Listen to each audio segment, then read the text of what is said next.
Professor's Log, Supplemental.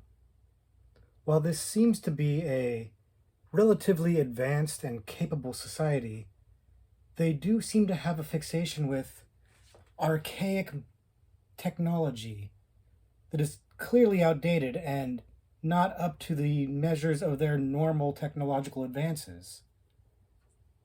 It does seem that this society has a obsession with focusing on the past rather than looking forward to the future.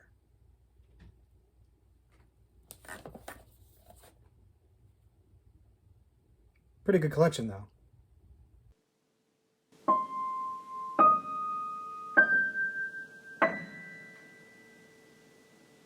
Hello, everybody, and welcome back to the Horror Movie Syllabus. I'm Captain Victor, and I'll be your host as we go through all the essential, noteworthy, interesting, and notorious modern horror films. If you're new to the channel, I recommend you check out our introduction video. There's a link to that in the description below. It'll give you a pretty good idea of what the Horror Movie Syllabus is all about, but in short, we look at a particular subgenre of horror, and then we pick 3 movies from that subgenre to explore. Today, the subgenre we're looking at is horror sci-fi. And horror sci-fi is not really a niche subgenre, but it is one that I don't think has a wide breadth of entries, or maybe a better way of saying that is, I think a lot of people just think of these movies mostly as sci-fi movies, maybe with some horror elements to it. And you know, we at the Horror Movie Syllabus don't get too nitpicky on this issue. We're pretty much saying, anything that's close to horror, let's just call it horror so we can talk about it and enjoy it. And that's really going to be the case here. In fact, there's so much more sci-fi than horror in most of these kinds of movies that it probably makes more sense to call this sci-fi horror rather than horror sci-fi, but really that's just semantics. I put horror sci-fi because it would look good on the syllabus along with horror comedy and horror drama and all the other hybrid genre blending subgenres that we have on the syllabus. But what really intrigues me about horror sci-fi is, well, first, I like sci-fi. I don't like it as much as horror. Obviously, there's no sci-fi movie syllabus yet. But there is a love of sci-fi that stems from my childhood. I really liked Star Wars growing up as a kid, Star Trek. I really liked science fiction type stuff. Even though what I liked as a kid was more of like the ray gun spaceship type stuff, I do still have an appreciation for a little more of what they call the hard sci-fi, the stuff that's a little bit more introspective and analytical and science-based. And as I've gotten older, I got more into that stuff. Now, while I have maybe less affection for it than I did as a child, I still have quite the affection for it. And so when sci-fi and horror meet, it's like chocolate and peanut butter. It really does hit a good sweet spot for me. But what I really like about sci-fi horror is that introspection, is that sci-fi element of it that's a little bit more, fantastical, but also dealing with societal issues, or has something meaningful to say, some sort of commentary, some sort of observation about our current life, our current society, by looking at it through the prism of, say, future or space or something science fiction-y. I really like that kind of thing. I like the thinking man's horror movie, if you will. And so this one tends to really hit that sweet spot, scratch that itch. And so that's what we're really looking at today, are movies that are deep, or at least trying to be deep. We recently talked about alien movies, and alien movies, horror sci-fi, really a Venn diagram that's very close to being a circle. There's a lot of overlap there, but I feel like the alien movies are focused more on kind of like a monster type thing, a little bit more of a visceral thrill. Whereas horror sci-fi, the dread and the terror is oftentimes cerebral or psychological. It's really more, like I said, that reflection of society and of man, our inside workings, our inner thoughts and feelings and motivations. That's the stuff that winds up being chilling or scary. And the word scary, of course, gets thrown around a lot. A lot of people have different meanings for it. Horror sci-fi, you're not generally looking too much for jump scares. You're looking more for that uneasy feeling or that unsettled feeling afterwards. It makes you think about, well, what does it mean? What is it trying to say? What does it mean for our future? And I think that the movies we're talking about today really do zero in on that. Now, how successful are they at that? It varies really. So that's kind of how we're going to organize them today. As you know, we tend to organize the movies as undergraduate, graduate, and postgraduate level. And in this case, we're going to go in the level of ambitiousness. Like, how ambitious were these movies in trying to tackle something thematically complex? How ambitious were they in trying to say something deeper or more meaningful rather than just give us some thrills and scares? And hopefully they found that balance pretty well. But we'll dig into that as we go through the movie. So for now, let's go ahead and beam up these recommendations. The first horror sci-fi movie we're looking at today, the undergraduate level selection, is Event Horizon. Event Horizon came out in 1997 and is an interesting movie in the sense that when it came out, it was critically and commercially maligned. It was not a hit. And then as the years went on, it really found a very strong cult following to the point where they've kind of reevaluated or reassessed the movie to make it a little bit more of a cult classic. And frankly, I kind of think both of those opinions are wrong, but we'll get into it. If you're not familiar with it, Event Horizon is a story about an exploring spaceship that goes out into deep space to investigate the disappearance and sudden reappearance of a ship called Event Horizon. The ship had been sent out to test out a new technology, which was basically space folding, where it would travel through another dimension to go farther distances, and it disappeared. And then 7 years later, showed back up, and this crew's gone to investigate it. Only the ship has a ton of mysteries, and it's clear something went horribly, horribly wrong when it went through another dimension. And now our new explorers have some hijinks to deal with in deep space, where of course nobody can hear you scream. But we'll stop there so as to not spoil the movie for you if you haven't seen it. But Event Horizon is really a fascinating movie for a number of reasons. The first one we'll talk about is that it's directed by Paul W.S. Anderson. And if you're recognizing that name, it's either that you're confusing him with Paul Thomas Anderson, and as we always point out, not the same director. Very, very different. Very, very different. But you also might recognize him as the director of the Resident Evil series, which we talked about not so long ago. And he's known best for that, but Event Horizon is a movie he did after he did the successful Mortal Kombat movie. And it was an ambitious movie, especially when you think about like what Resident Evil wound up being.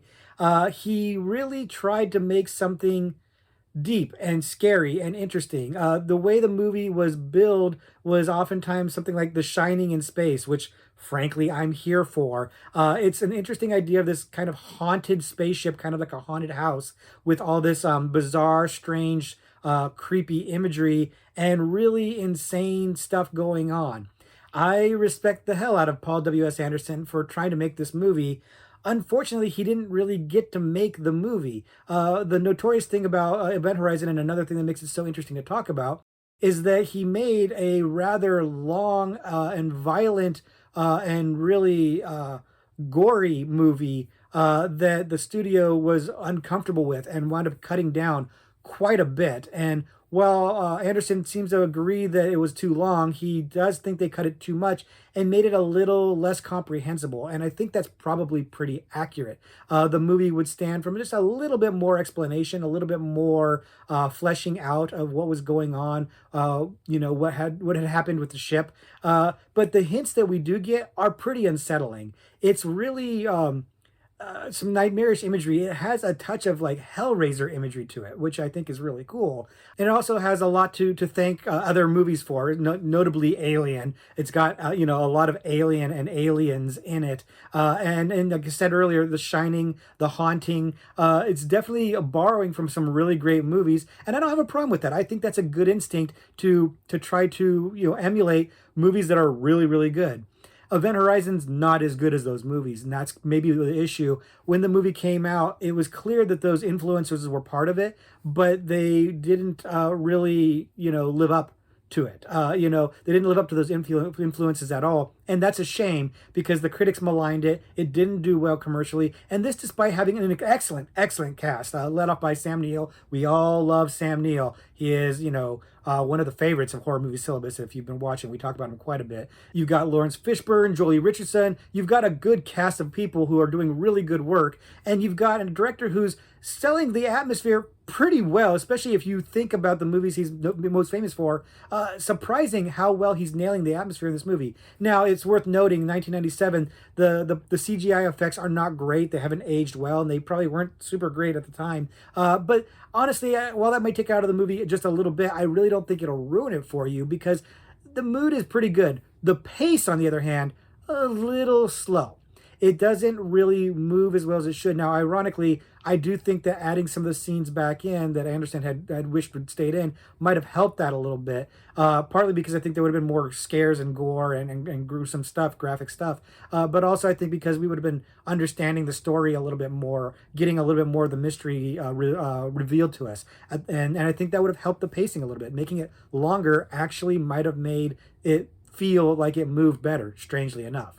And it's unfortunate that we'll never get that like a director's cut of this movie because apparently the footage has been lost. And that just makes me sad because I would really like to see Anderson's original vision for the movie. I would like to see how that looks so I can judge it on its true merits because, it's trying to say something. It's an ambitious film, but it doesn't nail it. It doesn't really quite stick the landing. It's pretty creepy and it's scratching the surface of some interesting ideas about like God and other dimensions and the human condition and going mad. It's got a little bit of a touch of like Lovecraftian aspects to it. It's got like just a little bit of that stuff that I think Anderson probably explored in a little bit more detail. And alas, we will never see it because that footage it doesn't exist anymore. It goes in the list of director's cuts that I would wish for, right along with Look Shadows, Blair Witch 2, and Wes Craven's Cursed, movies I would really, really love to see the way they were meant to be seen. I'll just add this one to the list. But for the movie we have, it's good. I like this movie, but I don't think it's amazing the way that the cult following has really kind of reshaped this. The movie bombed. It didn't deserve to bomb. It didn't deserve the critical lashing that it got. It really is.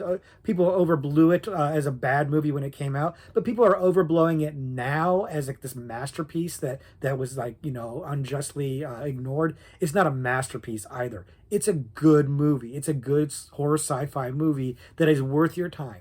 If you haven't seen it, I definitely recommend checking it out if you like horror sci-fi, if you like science fiction movies, if you liked Alien, if you liked those kind of movies, then I would definitely think Event Horizon would be something you'd enjoy. And I'm guessing a lot of you have seen it, and I'd be curious to see if you kind of fall a little closer to me where you think it's a little overrated now, but also still think it's good, or if you agree with the original critics and think it's just terrible. Let me know in the comments below what your thoughts are on it because I'd be curious to see how many of you are really, really into this movie and how many of you are lukewarm to it like I am. So let's continue this conversation down below.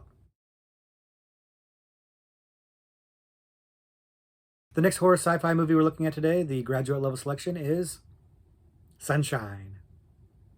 Sunshine came out in 2007 and interestingly has a lot of similarities to Event Horizon, both in terms of the setup of the movie and in the themes that it's trying to tackle. That said, I would say that Sunshine is far more successful in its endeavor to try to say something a little bit more meaningful, and it's just made better, frankly. It's a better made movie, and there's a number of reasons why that is, but we'll get into those. If you haven't seen it before, Sunshine is the story of a group of scientists that go out into space to the sun to try to reignite it because the sun is dying. And if the sun's going out, it's going to have catastrophic effects on the Earth because the Earth needs the sun. So this crew's been sent out to reignite the sun, but they're the second crew that's gone out. The first crew, of course, didn't make it back, and nobody knows what happens. But when they come across that first ship and want to explore what happened in that ship, the hijinks start to abound, as they always do, and we'll leave it there so as not to spoil the movie for anybody who hasn't seen it before. But if you haven't seen Sunshine, I would definitely recommend you see the movie. It's a really, really well made and underrated film that I have a very high opinion of, and I think a lot of other people do. But the movie, while critically praised, was a commercial failure. It did not do well. Not unlike Event Horizon. Again, the review is way better than Event Horizon, but the box office not so much. And it was not exactly a cheap movie. The movie was directed by Danny Boyle, who did a number of good movies, including 28 Days Later, which we've talked about recently. And it was written by Alex Garland, who wrote 28 Days Later, interesting enough. And Alex Garland is, a writer, does a lot of movies and does a couple of novels, but he does a lot of sci-fi type stuff. And the blend of him and Boyle together is a big reason of why the movie is as good as it is. Now, like I said, the movie has a similar setup to Event Horizon, but the stories are very, very different if you look at them holistically. Both movies are about crews going into deep space and coming across another ship that is, derelict and abandoned, and trying to figure out what happened on that ship. So it seems like a similar setup. But the motivation for each crew going out into space is very, very different. One of them is actually looking for the ship. The other one is looking to complete this mission that the first ship failed to complete. And I think that is essential, because the idea behind Sunshine, of this dying sun, is central to a lot of the themes that it's trying to tackle. Themes about, God and the meaning of life. Themes about climate change, things that we're actually currently dealing with. Also just little things like that weird desire you have to look into the sun, this bigger, headier idea of man and their penchant for self-destruction. A lot of stuff, a lot of big, high level, highbrow, deep consciousness stuff to tackle in that movie. And it comes a lot closer to doing that than Event Horizon does. Event Horizon really kind of comes off more as like a scare fest with like a scratching the surface of some heady ideas. I think Sunshine really mires itself in those ideas, but still doesn't completely make clear what it's trying to say. And part of the reason for that is because of the ending. The ending notoriously is very unsatisfying for a lot of people, because it goes from being this kind of hard sci-fi movie to like a slasher movie. It turns into like a slasher movie at the end of it, and a lot of people didn't like that. In fact, a lot of the critical acclaim for the movie had to point out that the ending was not up to snuff with the rest of the movie. Now, I disagree with this. I actually like the ending, but I like some slasher movies, man. Sci-fi slasher, yeah, I'm into that. So for me, it hit the spot pretty well, and I still like the ending quite a bit. But I might be in the minority on that, so your mileage may vary on this, but the movie is very well made. You've got Danny Boyle, a really excellent director. You've got Alex Garland, a really good writer. And then you've got a really great cast, like basically an all-star cast that might not have been so big at the time, but when you look at it in retrospect, you've got, Chris Evans and Cillian Murphy, Benedict Wong, Michelle Yeoh, Rose Byrne, Cliff Curtis, the underrated Cliff Curtis, Mark Strong. It's a really, really strong cast. And they're doing really good work here. I like the fact that they're really fleshed out characters. They really did a good job of not making these characters feel like stock characters, kind of just like slasher victims. They really seemed to make them more well-rounded and likable, and so you kind of felt it a little bit when some of them would not make it, when some of them would get killed. It mattered, and it really also helped you identify with their thought process, what they were thinking about, what this meant to them, this journey, this mission, and when things would go wrong, the way they would react and their decisions, how it weighed on them. All really good character work stuff, and also in the context of like a really good science fiction movie, where I gather scientists have looked at the movie and said the science is not super tight, but it feels like it is. It looks like it is. The set design is really good. The thought process to things like having a botanical garden so that there's oxygen on the ship, things like that are really interesting nods to realistic sci-fi, make it kind of feel a little bit more realistic, which is where sci-fi is at its best. And it's also fun that a lot of those little touches wind up being plot points in the movie, and so it's really a pretty tight script, pretty interesting execution of it, and it really works rather well, even if it doesn't 100% stick the landing, even if it doesn't really fully deeply dive into these themes. It's the kind of thing that maybe works better in a book than it does in a movie, but I still appreciate the effort. I'd still say while they swung for the fences, maybe they hit a triple. I really like this movie quite a bit. I am very effusive in my praise for it because I do feel like it's underrated. I don't feel like it gets the love that it deserves. I feel like this is a movie that people have a tendency to forget about. It doesn't get talked about as much. It certainly doesn't get talked like about like Alien or you know things like Invasion of the Body Snatchers. It doesn't get that kind of love. In fact, I don't even think it gets recognized as much as Event Horizon, and that's kind of a shame because it's a better movie than Event Horizon. And that's no disrespect to Event Horizon. It's just that I think Sunshine is an exceptionally good movie that people have slept on for whatever reason. Have you slept on it? Have you seen this movie before? If not, I'm telling you to wake up and check it out. I really like it, and I think you might like it too, especially if you take into consideration the things I've said here and kind of brace yourself for, you know, the ending's going to be a tonal shift and it's not going to completely satisfy you if you're really looking for a deep meditative look at man and the meaning of life. You're not going to get a full serving of that, but I think it'll get you, it's like enough of an appetizer to kind of just really make you want to read some science fiction or watch some more. And so it's a good gateway if you like this kind of stuff or if you are trying to get into this kind of thing. But if you have seen Sunshine, let me know what you think because I'm clearly biased. I'm clearly way effusive about this. So you might have a different opinion. If you want to temper mine, you know, go down to the comments and let everybody know if you think it's merely okay or if you actually think it's bad, if you think that ending kind of ruins it. Let us know in the comments below. Try not to spoil things for people, of course, but let us know in the comments below what you think. But Sunshine is definitely worth talking about. So let's talk about it more in the comments. The last horror sci-fi movie we're looking at today, the postgraduate level selection is Annihilation. Annihilation came out in 2018 and once again has very similar themes to the other movies we've talked about. It really kind of lines up fairly well with Sunshine in terms of some of the ideas that it's trying to tackle, but it does so in a very different way with an initial premise that is far different from the first two movies we've talked about. It's really something that is somewhat novel for a number of different reasons that we'll get into. If you haven't seen it before, Annihilation is the story of this area on Earth that's become surrounded by this strange energy like wall called the Shimmer. And nobody really knows what's going on inside of it. So a team of scientists enter inside to figure out what's going on and to find some people that have gone missing that haven't been able to escape from this Shimmer area. And when they're in there, they find a strange new world of like hybrid creatures and hybrid plants. Things seem to be merging together to create new entities, new life. And then, of course, hijinks abound, as they tend to do. And it gets pretty interesting, pretty heady, pretty scary, and pretty wonderful, actually. We won't spoil the movie any further, of course, but Annihilation is an ambitious movie to the nth degree, in my opinion. It's based on a book of the same name that I haven't read yet, but I think I'm going to have to dig into it because I really like the concept for this movie and I really like the execution of this movie and where they were trying to go with it.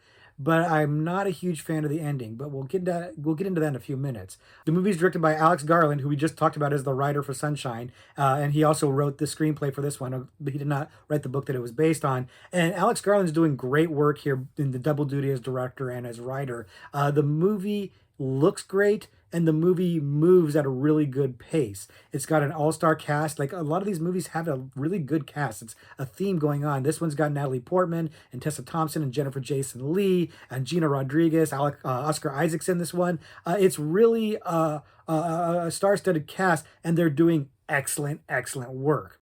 What's interesting about this is that these characters are all scientists and they're all women, and that's a fascinating feminist take on the movie that really isn't like a heavy-handed feminist message. It's just a bunch of scientists that happen to be women, and they have backstories that kind of wind up, diving, dovetailing into the plot a little bit. But it's a neat story to have the setup be all women, and then have that not be like the focus of the movie. It was a nice touch. I liked that. I thought that really went over very well. Now, maybe some people would say that the fact that they're all women does have some focus because of some of the themes that they try to tackle, but I think that's actually not accurate. I don't think I'd sign on or endorse that theory because I think that a lot of the themes that they're tackling in this movie and they're trying to address are universal themes. You know, themes like grief and depression, and the self-destruction of man, kind of again like Sunshine.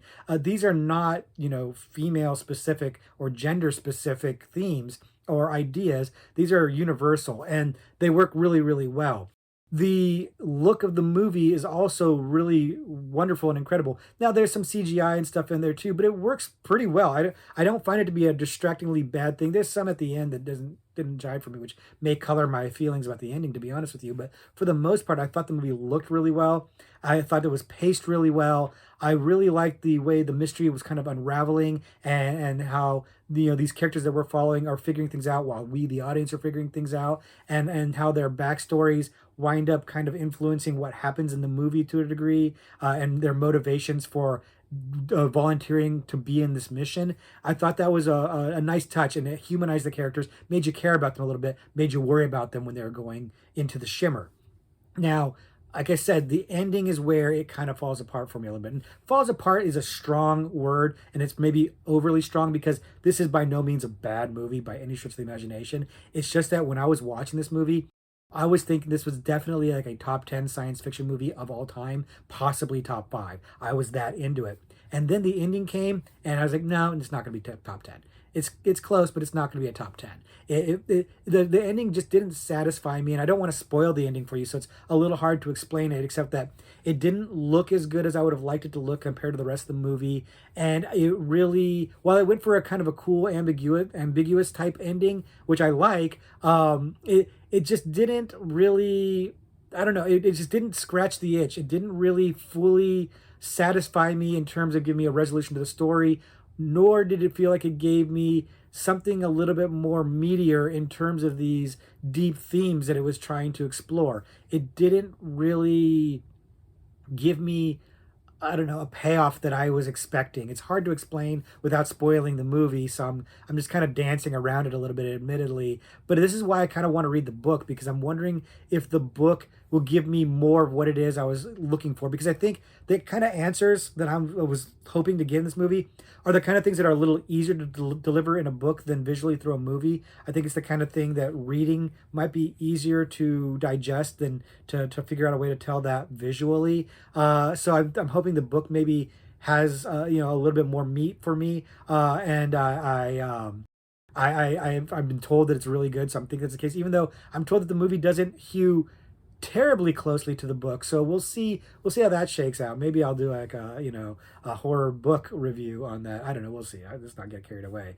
But I do think the movie is really, really good, and I wasn't alone. That's very well received critically, but once again, not super successful. For whatever reason, these movies have a hard time finding the box office. Maybe because they're not, scare fests. Maybe because they're not jump scare filled. Maybe because they are heavier and deeper and require you to think more. That maybe it's just not as fun for the audience to go and kind of turn off and tune out and just enjoy a ride. These movies require a little bit more active participation, and maybe that's just not working as well for people. But it does have a cult following for a good reason, and I think other people about the movie are probably way more into it than I am. Even like I said, I think it's a fantastic movie. I thought it was going to be an epically wonderful, one of the best sci-fi movies ever type movie, but it fell a little bit short at the end for me. But other people don't seem as bothered by that. So there's a lot of people who tell you this is like one of the greatest sci-fi movies, and I wouldn't fight them, because for the most part, most of the movie is. And I think it deserves the cult following it has.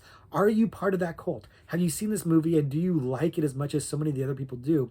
Or do you feel like maybe the ending was a little subpar, just missed the mark a little bit? Because that's where I'm at, and I think that's a fair assessment of it. But what do you think? Do you think, am I being fair if you've seen it? And if you haven't seen it, definitely check it out. It's a really good movie. It's an underrated movie. It didn't stick around in the theaters very long, so maybe you missed your opportunity to see it. But if you did, go back and check it out, and then come back here and let us know what you think.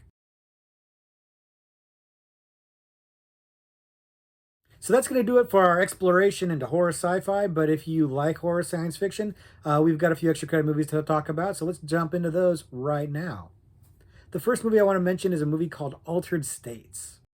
Altered States came out in 1980 and is a fun movie because it's dealing with a lot of academic or intellectual theories or ideas. It's not a space movie. It's not, it's different from all the movies we just talked about. It's not set in the future. It's technically set in the past, but it's still dealing with a lot of interesting science fiction oriented ideas in the best possible way. If you're not familiar with it, the movie stars William Hurt as an academic scientist who is exploring ideas of the human mind and effects of the human mind with different drugs and different mental health issues and things like that. And he's doing these sensory deprivation experiments, and he's getting closer and closer to finding a revelation about humankind and the meaning of life, really, and finding these different experiences and these different states of consciousness by being in altered states of consciousness. And it's really fascinating what he's trying to do, what he finds, and how it's all depicted in the film. And of course, there's a little bit of hijinks that happen as well because it's a horror movie after all. But I won't spoil it for you. Suffice to say, the movie is not going to be for everybody, but for those it is for, it's going to be really, really good because it's definitely an academic, intellectual film. It really is contemplating a lot of perception of the world and of the human mind and God and the meaning of faith in very explicit terms. A lot of these movies that we've talked about have dove into this kind of concept, but Altered States is doing it square on. It's literally saying that this is what it's looking into, and it's doing it through a prism that is really grounded. It's, again, no spaceships, no future tech, no time travel, nothing like that. It's all set, university professors talking about these things, doing experiments that are very doable experiments. And it's really interesting to see how that shakes out and the different dissenting voices that are making these arguments. If you're an academic, this is the movie for you. It's light on the horror, though.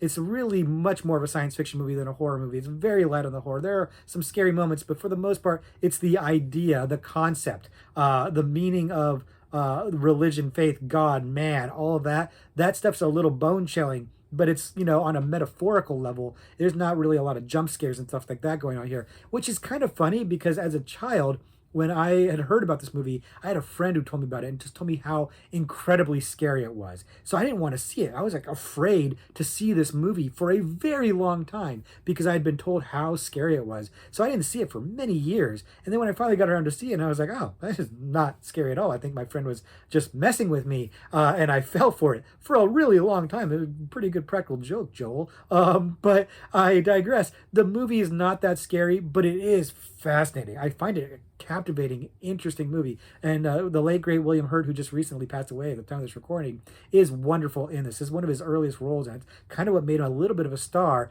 But he is so good in this movie as this, basically obsessed scientist. You're all with him for the ride, but you're also kind of like, wait, dude, slow it down a little bit. Like, it's a little bit dangerous what you're doing here. You're kind of, with his buddies who are saying, hey, this is not the smartest of experiments to be doing.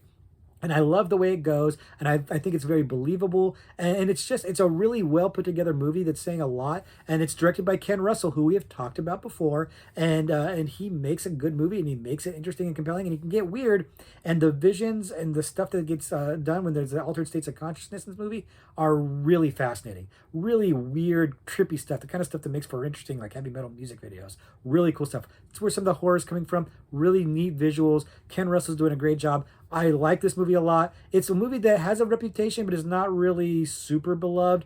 So there's a good chance maybe you haven't seen it before. Again, it's 1980, so it's an older film. But I would definitely say check it out if you like horror sci-fi, because I think you'll be very pleasantly surprised by just how serious and interesting and introspective it is. But if you're looking for something scary, this is not going to be the one that scratches that itch. The second extra credit movie we're going to talk about today is a movie called Soylent Green. Soylent Green came out in 1973 and is somewhat notorious for people who know about it because it's got the twist ending that is pretty well known by this time. But it's an old enough movie now that I think a lot of people maybe not familiar with it and not haven't had the ending spoiled for them.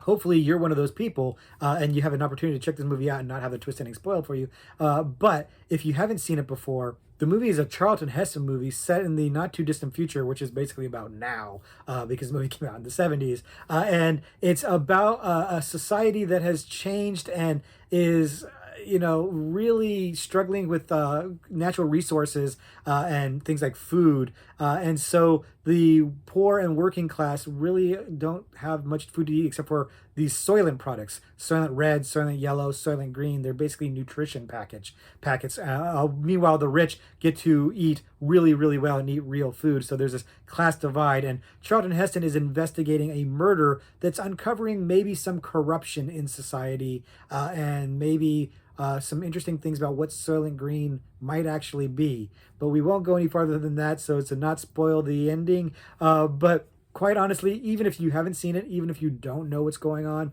you're probably guessing this ending. It's really not that shocking anymore because we've had twist endings so long in this world, and so many of them probably owe some debt of gratitude to Soylent Green that it's not that hard to figure out, even probably from what I'm saying. So it is what it is. Now, I said it's a Charlton Heston movie, and it is, and I'm not a big Charlton Heston fan. He's not really my cup of tea per se, but he's okay in this movie. He's kind of doing like the hero cop thing and is very macho and everything like that. And he really seems more interested in indulging in the lavish lifestyle of the people he's investigating rather than actually solving any sort of crime. And I kind of find that to be hilarious and an interesting message to the movie that I don't know if that was intentional or not, but it adds an interesting flavor to the movie. But where the movie really shines for me is that it's got Edward G. Robinson in there.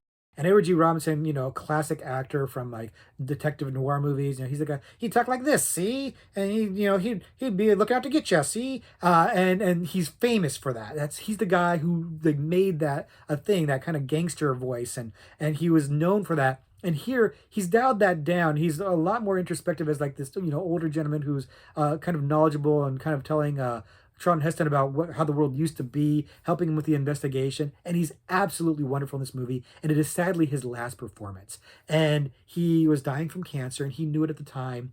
And it adds a poignancy to his performance that is really, really wonderful. His role in this movie is special. And it's by far the best part of the movie. The rest of the movie itself it's fine. It's good. It's interesting, especially if you don't know where it's going. It's pretty interesting, but it's not amazing. It's Edward G. Robinson that makes the movie worth seeing, at least for me. And so if you're watching the movie and you're kind of feeling like this all feels a little bit familiar, it is because it's been repeated over and over again. But even Soylent Green was actually repeating this quite a bit because this twist ending and everything like that, it's basically the To Serve Man episode of Twilight Zone, really, if I'm being honest.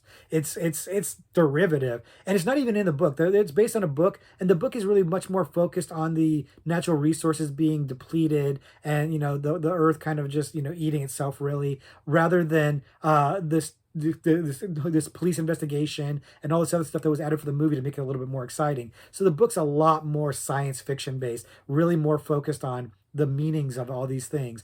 So maybe a more interesting read. I've never read it before, but might be a more interesting read. But for Edward G. Robinson, the movie is kind of a rote science fiction movie, but given the way that it ends, it is kind of a horror movie, and it's kind of famous for that. So again, if you don't know it and you haven't seen the ending and haven't spoiled for you, check it out and let me know what you think. And let me know what you think of the ending without spoiling for anybody else, of course. But I'm betting some of you have seen Soylent Green or at least familiar with it. Do you have thoughts on this before? Do you have thoughts on Charlton Heston? I know he's very popular. Not so much with me, but he is with other people. So I'd be curious to see what your thoughts are on Soylent Green. Let me know in the comments below.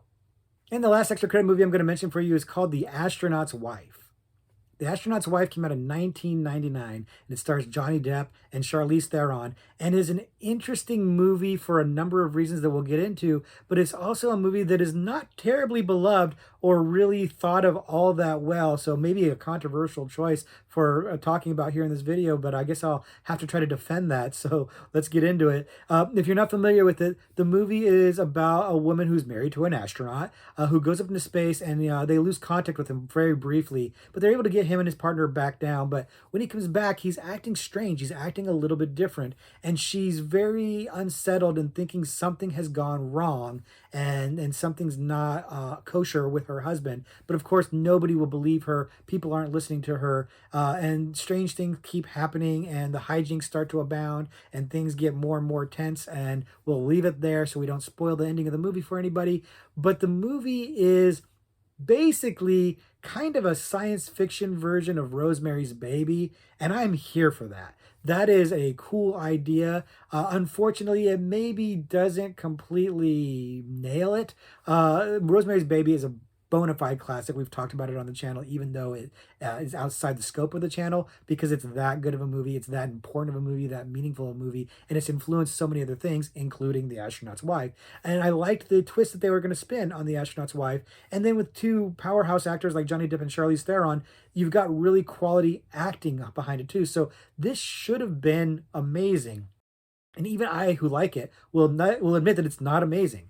It really falls short, and it's a little hard to figure out why exactly, because story-wise, it's solid. Acting-wise, it's very, very good. The concept, great.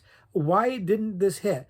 I guess maybe the direction, it's a little bit slow, it's a little plodding, it could have been a little bit tighter. Now, it may be an homage to the original Rosemary's Baby, because by today's standards, that 1960s movie feels a little bit slow, and that sense of dread just kind of creeps on in. So maybe that's what they were going for, but they didn't quite nail it. And also, people's sensibilities in 1999 are not the same as they were in the 60s. I think people watching Rosemary's Baby now might have, younger audiences might have an issue with that, but the Astronaut's Wife did not land for audiences and has not really found a cult following. I'm maybe on an island alone on this one in that I really like it, but I do. I really like it. I think that it's a fun movie. I think Charlize does a great job as the Mia Farrow character, basically. Even the same haircut. It's actually pretty hysterical. But it's really a neat idea. Now, at the ending of the movie, I like the ending in concept, but I don't like the execution of the ending. So again, I kind of go back to the directing. I feel like the execution of the ending could have been done better. It could have been made a little bit more surprising, a little bit more satisfying. But I still do like kind of the somewhat bleakness of the ending. I think that's fascinating. I'm glad they didn't make a sequel to it though. The movie doesn't deserve the hate that it got, but it probably doesn't deserve the praise I'm giving it either, if I'm being honest with you. It's maybe a little bit more of a guilty pleasure than anything, but I do enjoy the movie. I'm guessing a lot of you have seen it, so let me know what you think of it. Do you think it's a fun movie? Do you like Charlize in it? Do you like Johnny Depp in it? I think Johnny Depp's actually a little bit weak in it, but that's a whole other story. But do you have any affection for this movie like I do, or do you think it just sucks? Because a lot of people think it sucks. And if you do, let us know in the comments below why you think it sucks, because I do think maybe it has to do with the directing, but I'm having a hard time putting a finger on it. So if you've got thoughts on why this movie falls short, let us know in the comments below. But I like it, and hey, you know what? If you are so inclined, check it out and let me know what you think. So that's going to do it for our exploration into horror science fiction. I hope you've enjoyed this video. I've enjoyed hanging out with you and talking about these movies because I think they're really, really good. I like that they make you think. I like that they are the kind of movies that you want to talk about with people after the fact. In fact, all three of these movies are movies that I wound up talking with people about after I watched them, because I just had so much to kind of dig into and think about and explore and mull over. So they're the kind of movies that require your attention. They're not passive movies, they're active movies. So if you like those, you're going to like these kind of movies. And if you don't, then maybe, check out one of the other, subgenres. No big deal. There's something for everybody in horror. But now it's time for us to look at a horror trivia pursuit card. As you know, I like to read a horror trivia pursuit card on the air, if you will, on this video live without cutting, so I can try to answer it and you can see if I was able to answer it without cheating. So let's look at the international category, because, space, international, why not? And we're going to look at the international category, and the question is this. In 2003's A Tale of Two Sisters, what is the relationship between Yunju and Su-mi? Who? And the reason why I am hesitant now is because I don't know what the characters' names are. This is like my Achilles heel always. I don't know character names, so I don't know what two characters they're talking about here. So, I mean, it's the two sisters, so I'm inclined to say they're sisters, because that's the logical thing. But it almost seems like it's too obvious, because it's the tale of two sisters, right? So the question is Yunju and Su-mi, are they the sisters? I don't know for sure. I don't know. Because it could be, the mother, it could be, there's other characters going on. We talked about this movie briefly as an extra credit movie on the syllabus. And, I don't want to spoil anything, of course, but there are other characters besides the two sisters. And, I don't know.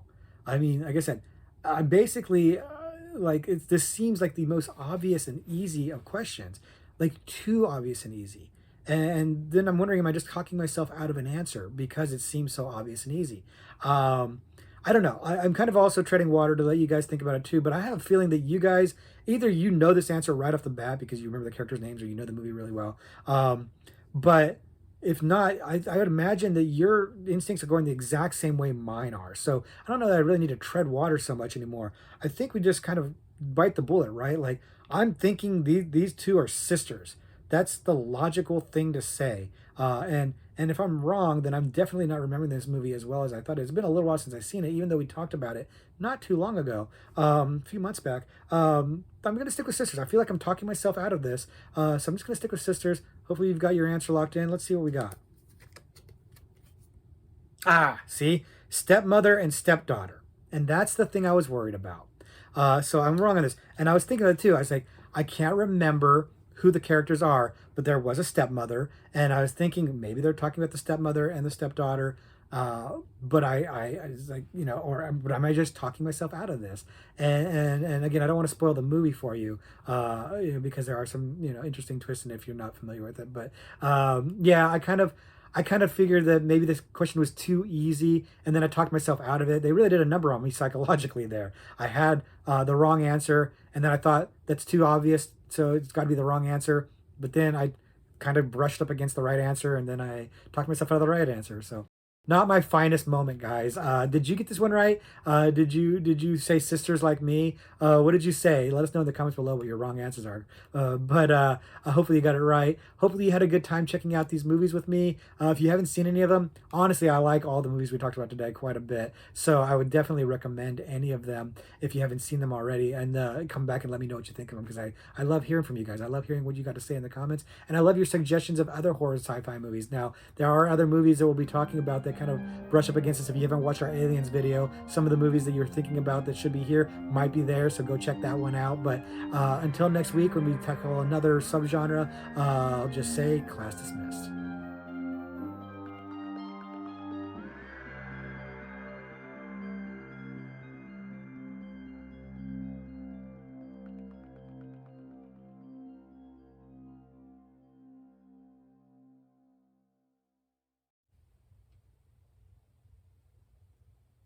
Hey, they have American Psycho too.